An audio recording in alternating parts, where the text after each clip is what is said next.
Olá, Shalom. Eu me chamo Padre Ednardo de Oliveira, da Comunidade Católica Shalom, do Instituto Parresia. Gostaria de acolher você aqui nessa nossa aula sobre fé e razão. Então, nós vamos falar um pouco sobre as relações entre esses dois aspectos e como é que elas se relacionam entre si, na nossa fé, mas de maneira mais ampla, o que é que a nossa fé tem a dizer sobre esse relacionamento. Ok? Então, nós vamos dividir a aula em 3 momentos. Uma primeira introdutória sobre, um pouco colocando as bases dessa questão, desse problema. Depois vamos fazer um pequeno olhar histórico sobre como é que essa relação fé e razão se deu de maneira um pouco tortuosa em alguns momentos da história humana. Depois nós vamos falar sobre o que a Igreja fala sobre essa relação de maneira, digamos assim, como é que nós vemos fé e razão num matrimônio bem-sucedido, numa união harmoniosa entre os dois, que nós vamos ver que é o que de fato existe e acontece entre esses dois aspectos da vida humana, tá certo? Então, em primeiro lugar, quando a gente fala de fé, vamos falar um pouco sobre fé e razão de maneira um pouco separada. Quando a gente fala de fé, o que é que a gente entende? O Catecismo da Igreja Católica, ele define fé como uma virtude teologal e a define da seguinte forma: a fé é a virtude teologal pela qual cremos em Deus e em tudo o que Ele nos disse e revelou, e que a Santa Igreja nos propõe para acreditarmos, porque Ele é a própria verdade. Então, uma virtude, um ato humano, um ato moral humano, que nos leva a acreditar naquilo que foi dito por Deus. Quando a gente fala de fé, também uma precisação posterior que nós podemos fazer, importante para entender também esse conflito, ou essa relação, na verdade, entre fé e razão, é entender a fé na sua dimensão subjetiva e na sua dimensão objetiva. A gente fala com os termos técnicos na teologia de uma fides quae e uma fides qua. Mas de maneira mais simples, a gente pode falar de uma fé subjetiva e uma fé objetiva. O que é a fé subjetiva? É aquela que o sujeito atesta, diz, crê. É um ato mais olhando mais para o sujeito. Fulano acredita, fulano talvez não acredite em isso ou aquilo. Então, o ato de um sujeito de acreditar ou não em algo. Aqui a gente pode entender uma fé até no sentido mais amplo. Quando a gente fala de fé na ciência, de fé em uma pessoa, acreditar, a gente está falando mais nessa dimensão subjetiva da fé do que no outro aspecto objetivo. Então, isso que a gente chama, como dizia na teologia, da fides qua. E o que é a fé objetiva? É a fé no objeto da fé, A fé olhando para aquilo no qual eu acredito. E aqui a gente entra mais particularmente na dimensão de revelação cristã. Então, a fé, na sua dimensão objetiva, diz respeito a coisas muito concretas no qual eu acredito. Quando a gente fala de fé objetiva, a gente está falando de algo muito específico, como, por exemplo, o credo. Quando a gente reza na missa, o credo, creio em Deus Pai Todo-Poderoso, Criador do céu e da terra, etc., etc., nós estamos enumerando, anunciando, colocando diversos temas que são ligados à fé no qual um sujeito acredita. Então, a fé, no seu aspecto objetivo, diz respeito ao conteúdo da fé, aquilo que foi revelado por Deus. Então, a fé objetiva, a fé no seu aspecto objetivo, diz respeito a algo que nós chamamos de revelação. Aquilo que Deus nos falou sobre Ele mesmo, aquilo que Deus nos disse, e no qual nós acreditamos. Então, fé subjetiva, fé objetiva. Isso vai ser importante para nós entendermos mais na frente que quando às vezes a razão duvida da fé, ela está mais diretamente duvidando da fé na dimensão objetiva, no conteúdo daquilo em que se acredita. Ok? E quando a gente fala de razão, o que é que a gente entende por razão? Razão é uma capacidade humana, um aspecto da natureza humana que tem respeito aos juízos, a maneira como o homem, o ser humano, olha para a realidade, julga a realidade, aprende da realidade. Então, a razão tem um aspecto mais amplo, como tudo aquilo que é próprio da natureza humana e que tem a ver com esse nosso aprendizado e a nossa maneira de tomar da realidade, e inteligir, né? Trazer para dentro de nós aqueles aspectos da realidade. E a gente pode falar também de razão como algo também mais preciso, como a razão na sua dimensão de método, de ciência, de filosofia. A razão também, muitas vezes nos documentos da igreja, quando se fala de fé e razão, ou na teologia, quando a gente fala de razão, a gente está entendendo mais a razão no seu método científico, a razão com um método de aprendizado, de tomar da realidade, de aprender com a realidade. Então, a gente pode falar de razão de uma maneira mais ampla, como eu dizia, aquilo que é próprio da natureza humana, do ser, que faz do homem um ser racional. E a gente pode falar de razão também naquele aspecto mais técnico, a razão científica, a razão filosófica, ok? Então, colocados esses dois aspectos, né, fé e razão, de maneira bem ampla, nós podemos agora falar sobre a relação entre essas duas realidades. A gente fala de fé e razão, a gente está falando também da relação entre duas formas de conhecimento. Eu posso conhecer por meio da razão, e aqui a razão no sentido mais técnico, a razão científica, eu posso encontrar um método para experimentar da realidade e, experimentando dessa realidade, chegar a conclusões, ou seja, a aprender. Ou eu posso também conhecer as coisas por meio da fé. Alguém pode me falar sobre aquilo que eu não averiguei, aquilo que eu não, ou então que eu busquei, mas talvez não tenha conseguido conhecer. E isso é o método da fé. Alguém me fala sobre a verdade, a revelação. Enquanto na razão, a gente vai como que experimentando e conhecendo aquele determinado assunto. Como é que foi o relacionamento de fé e razão ao longo da história da humanidade? Primeiro, na grande, né, aqui a gente vai falar em linhas bem gerais, alguns aspectos históricos, e, em geral, até a Idade Média, nós temos uma relação harmoniosa entre a fé revelada, a fé cristã, e a razão. Os grandes expoentes dessa harmonia, ou seja, não haviam conflitos entre aquilo que a razão acredita, aquilo que a razão aprende, daquilo que a fé me diz. Não existiam grandes conflitos entre esses dois aspectos. Então existia, de certa forma, uma harmonia entre fé e razão. E os dois grandes nomes dessa harmonia entre fé e razão na Idade Média é certamente Santo Alberto Magno e Santo Tomás de Aquino. São dois grandes santos da escolástica, do século XIII, de uma época muito fecunda em termos de teologia também, e eles falavam de uma autonomia entre esses dois aspectos. A fé e a razão têm uma certa autonomia desses dois aspectos, especialmente da razão, porque naquela época era dado por certo que a fé possuía a sua autonomia, a fé entendida também como teologia, mas eles afirmavam também que a razão, a pesquisa filosófica naquele momento, que era a mais apurada, ela tinha também uma sua autonomia. Ela podia ter o seu método e a sua forma de conhecer a realidade era justificada. Então existia uma autonomia, uma certa autonomia entre os dois aspectos e não se viam conflitos insuperáveis entre os dois. Mas com o avançar da Idade Média, especialmente no final da Idade Média e o começo da Idade Moderna, nós temos o advento de algumas linhas de pensamento que acentuavam mais o conflito entre fé e razão. E o grande iniciador, digamos assim, da divisão entre fé e razão, que futuramente vai desembocar num conflito entre fé e razão, é certamente o filósofo René Descartes, aquele filósofo que é colocado no começo da Idade Moderna, da época moderna. Ele divide bem distintamente fé e razão, mas coloca, de certa forma, as duas em dois âmbitos diferentes entre si, em dois lugares como que separados. E essa separação entre fé e razão, mais para frente no iluminismo, mais para frente, vai desembocar em um conflito, em se achar que, às vezes, a fé não precisa da razão, ou às vezes a razão não precisa da fé para conhecer a verdade.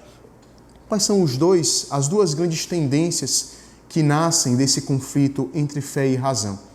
Nós temos de um lado, quando se acentua demais a razão contra a fé, nós temos aquilo que nós chamamos de racionalismo.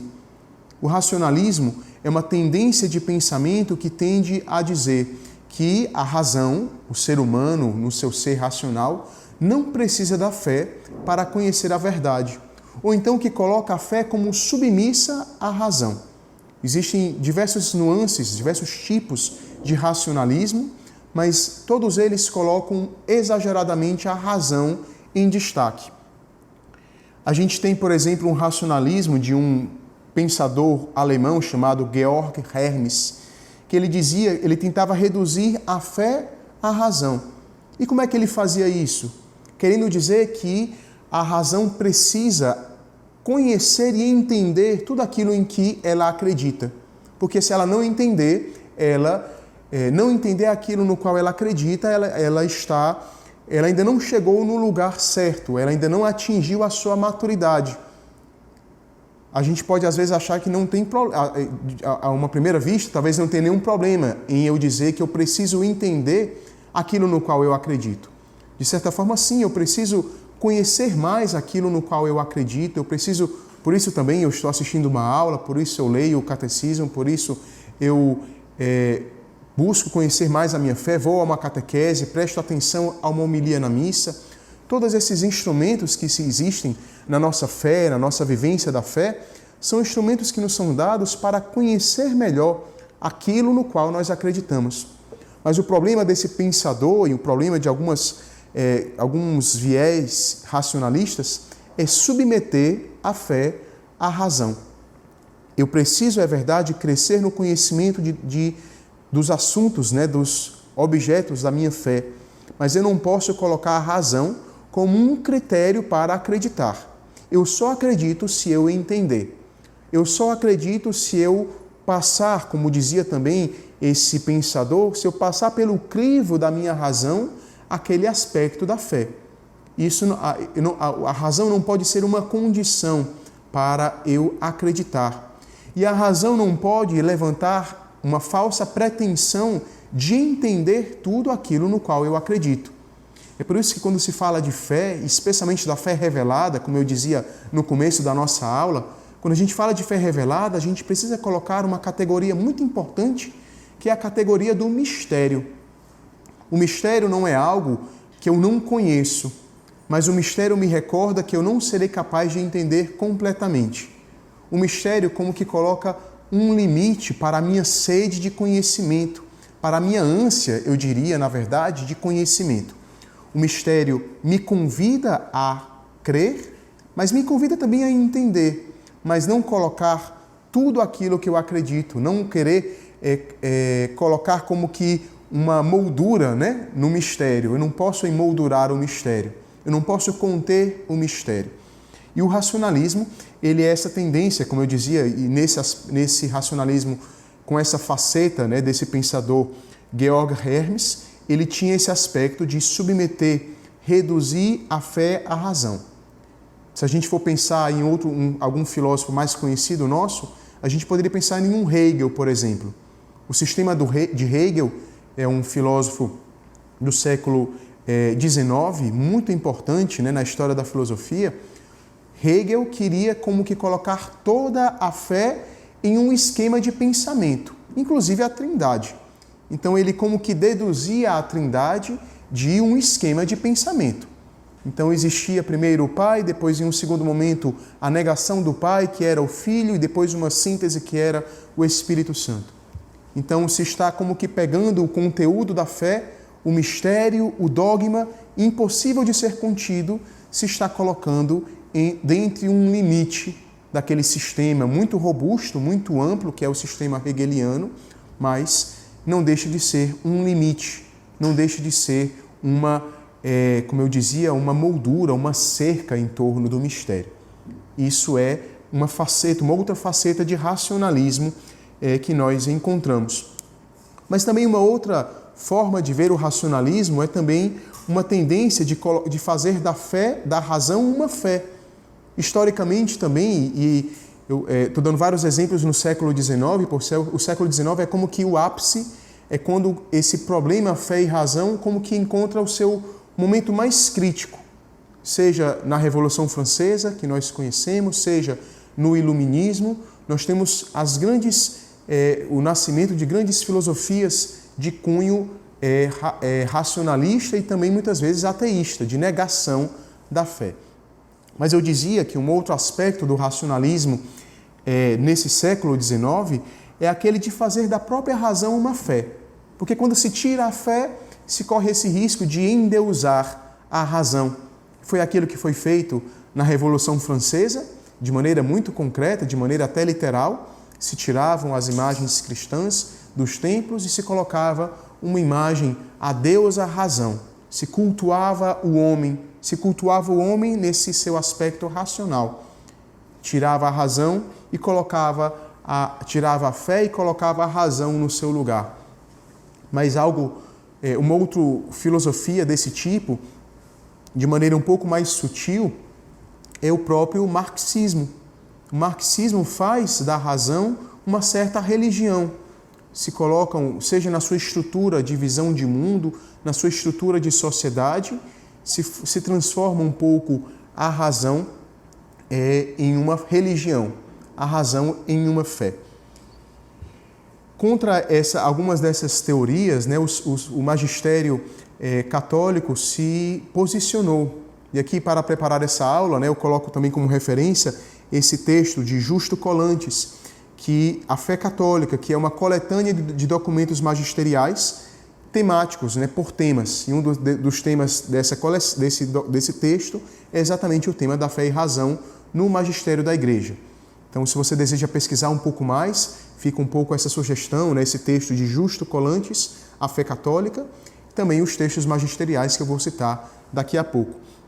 Mas para citar já um que intervém especialmente contra esse Hermes, a doutrina de Hermes, é a intervenção de Gregório XVI e de Pio IX no documento Qui Pluribus. Nesse texto, né, que foi publicado também no século XIX, ele condena, critica algumas teses racionalistas dessa época, né, influenciadas pelo Hermes. Então, uma outra tendência que nós temos, além do racionalismo, no racionalismo nós vamos para o extremo da razão. Mas o que acontece quando nós vamos agora para o extremo da fé? Nós temos o relacionamento fé e razão. Nós estamos falando de aspectos históricos em que fé e razão estavam um pouco em conflito. Quando se vai para o extremo da razão, se cai num racionalismo. Quando se vai para o extremo da fé, se cai no que nós chamamos de fideísmo. O fideísmo é uma tendência de pensamento que, como o racionalismo surge em diversas etapas da história da Igreja, da história humana, que tende a dizer que a fé não precisa da razão. E aqui, quando se fala de razão, a gente entende a razão como um entendimento das coisas e também esse conhecimento da verdade por meio racional. É como se eu não precisasse passar pelo crivo da minha razão, eu não preciso entender as coisas para acreditar, mas se acentua demais esse aspecto. Se acentua demais o aspecto de que a fé é de fato um consentimento, né? Um dizer sim a alguém, a algo revelado, que depende mais da autoridade de quem revela do que da minha dimensão racional. Mas o fideísmo, ele como que nega um aspecto fundamental da natureza humana. A razão não é não é um aspecto periférico da natureza humana. A razão não é algo que eu posso ter ou não ter na vida humana. A razão é algo fundamental.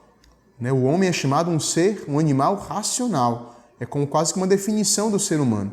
E o fideísmo, ele como que exclui esse elemento muito importante da dimensão humana. Algumas linhas fideístas são muito antigas, como, por exemplo, um Tertuliano, né? Na época dos pares, ele tem algumas tendências fideístas, não como um todo, mas em alguns momentos da sua vida ele apresenta alguns aspectos fideístas de acentuar demais o ato de fé e colocá-lo contrário ao ato da razão.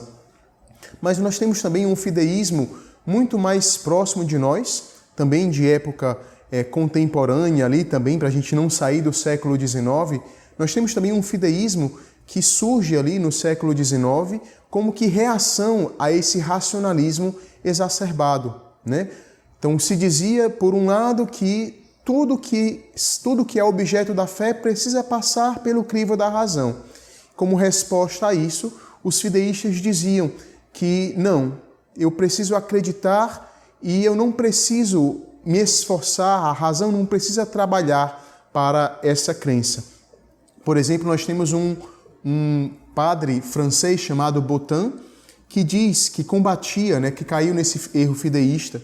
Ele combatia a escolástica e um pouco combatia essa dimensão de falar sobre a fé usando um método racional, um método filosófico. Ele defendia a incapacidade da razão para demonstrar os motivos de credibilidade. Nós vamos falar daqui a pouco que a razão ela consegue preparar o terreno para a fé. A razão tem essa capacidade de nos ajudar, de como que colocar alguns fundamentos para que a fé possa vir de maneira mais plana na nossa vida. Então ela consegue demonstrar esses motivos de credibilidade, como eu anunciei aqui, e esse padre francês Botin, ele rejeitava essa função propedêutica, preparativa da fé. Ele via a razão como um elemento puramente passivo, como algo que somente recebe, mas não vai averiguar.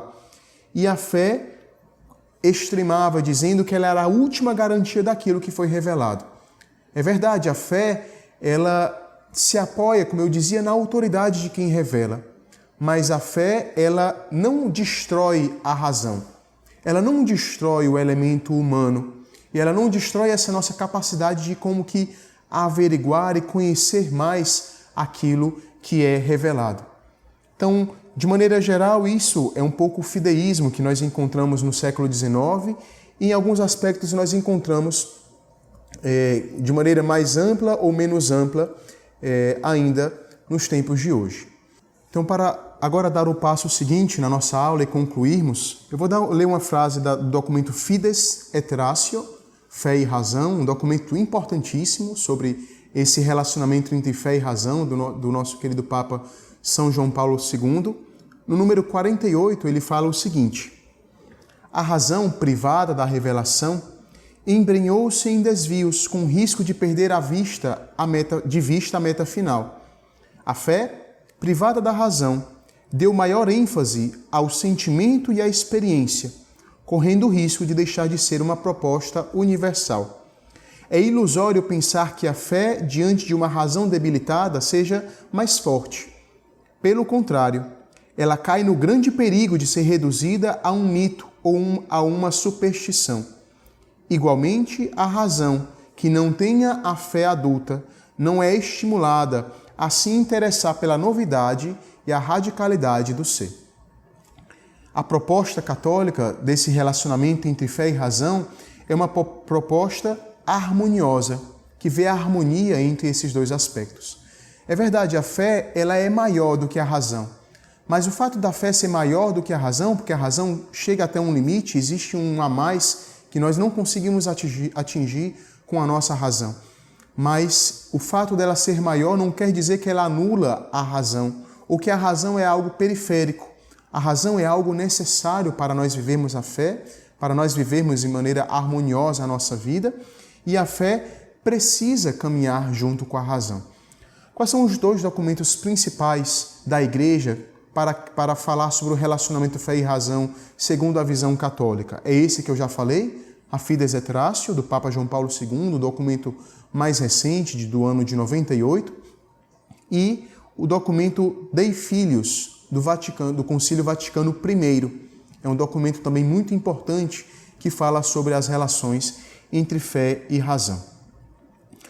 A fé, como eu dizia, é maior do que a razão, mas não pode desprezar a razão. E isso é um primeiro ponto que nós podemos tirar de um relacionamento harmonioso entre fé e razão. A fé é maior, mas a fé não despreza e precisa caminhar junto com a razão. É aquela outra imagem que usou João Paulo II na encíclica, como as duas asas do conhecimento humano, a fé e a razão, que precisam caminhar juntas para que o homem possa avançar no conhecimento.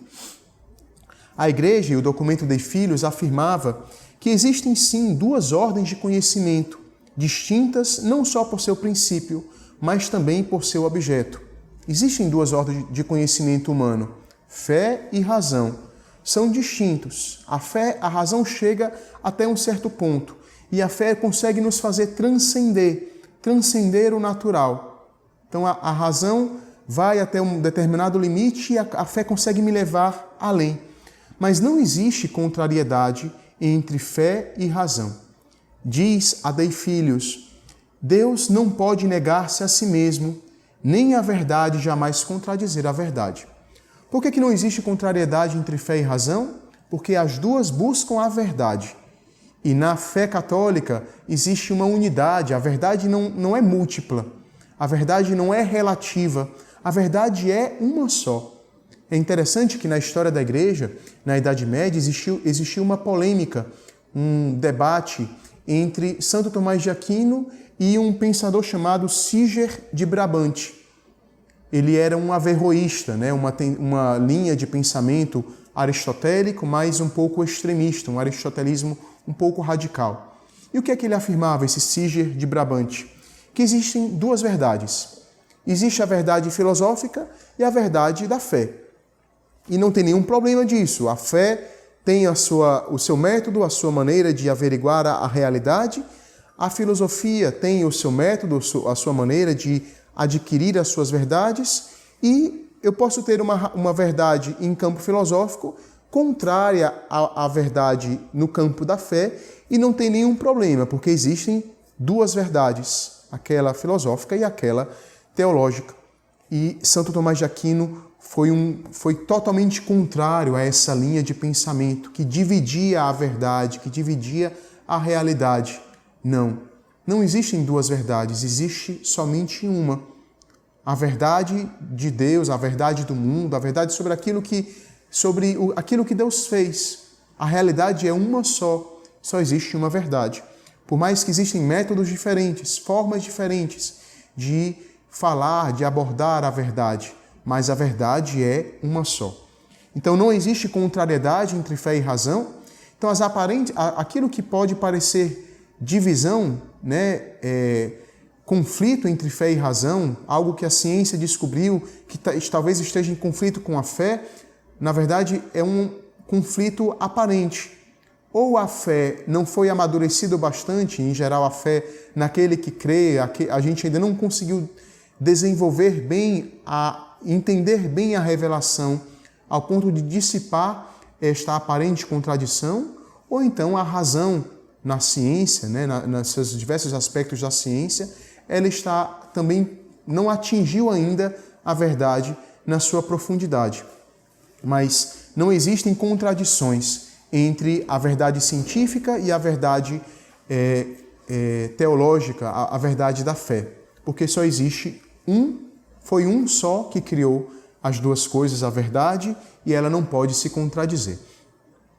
Isso é pensamento católico a respeito do relacionamento entre fé e razão. A razão desempenha um importante papel de preparação para a fé, aquilo que nós dizíamos, já antecipamos, aquilo que nós chamamos de estabelecer os preambula fidei, os elementos iniciais para acreditar, ou então alguns pontos comuns na discussão sobre a fé. A razão ela estabelece racionalmente alguns motivos de credibilidade. Por exemplo, quais são esses motivos de credibilidade? A razão, a pesquisa filosófica, consegue, por exemplo, afirmar que Deus existe. Existe aquilo que nós chamamos provas da existência de Deus, especialmente na filosofia mais metafísica. E se pode, de alguma forma, chegar racionalmente a esse ponto da existência de Deus, de uma prova filosófica da existência de Deus. Mas isso somente me prepara para a revelação. Isso me prepara para acolher a verdade sobre Deus. Ela não esgota a verdade, mas ela vai preparando o terreno para que Deus possa falar, para que Deus possa falar com mais facilidade. Por exemplo, a imortalidade da alma é argumento de pesquisa filosófica, especialmente porque hoje, infelizmente, nesse campo a ciência ela não entra, Ela prefere não entrar, seja às vezes porque o método científico não tem a ver com isso, mas às vezes porque a ciência, em alguns determinados pontos, para de pesquisar, né? Para de ir além, né? Então ela prefere ficar em um campo mais técnico, e isso é uma certa limitação da razão, mesmo aquela científica. Mas existem então elementos iniciais que a razão pode averiguar e me ajudar a acreditar. É isso que nós queremos dizer com motivos, né? Estabelecer os motivos de credibilidade. E isso faz com que nós possamos dialogar com o homem do mundo inteiro, não somente com o homem mais simples ou aquele mais ligado à experiência, mas eu posso falar também com todos os setores da sociedade, por exemplo, porque a razão, a fé em diálogo com a razão consegue me ajudar a evangelizar, consegue me ajudar a ir além e a estabelecer aquilo que é comum entre crente e não crente. E por fim, a fé, ela confirma a razão nas suas capacidades, purifica de seus excessos e estimula a ir adiante. Olha aqui 3 pontos tão importantes para a razão no mundo de hoje. Confirma a capacidade da razão. Então a fé, a verdadeira fé, a fé católica, ela diz para o homem de razão, o homem de ciência, confirma-o na sua função de pesquisar, de averiguar a realidade. A fé não vem para suprimir a razão. A fé não vem para dizer que você não pode entrar, você não pode pesquisar, você não pode fazer isso. Mas, pelo contrário, a verdadeira fé confirma a razão. Ela confirma nessa sua capacidade pesquisadora, digamos assim. A fé purifica a razão. E purifica de tantas formas. Purifica, seja naqueles pontos onde ela não deveria ir, onde ela deveria respeitar os seus limites. Então tem coisas que a razão não pode falar, a razão não consegue dizer sobre o que é que existia, por exemplo, antes da criação, antes do Big Bang.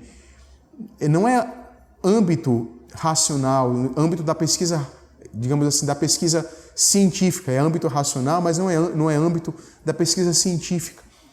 A razão possui os seus limites, por exemplo, morais. Eu não posso pesquisar tudo de qualquer forma. A razão purifica, a fé purifica a razão, mas ela purifica também uma razão muito prática.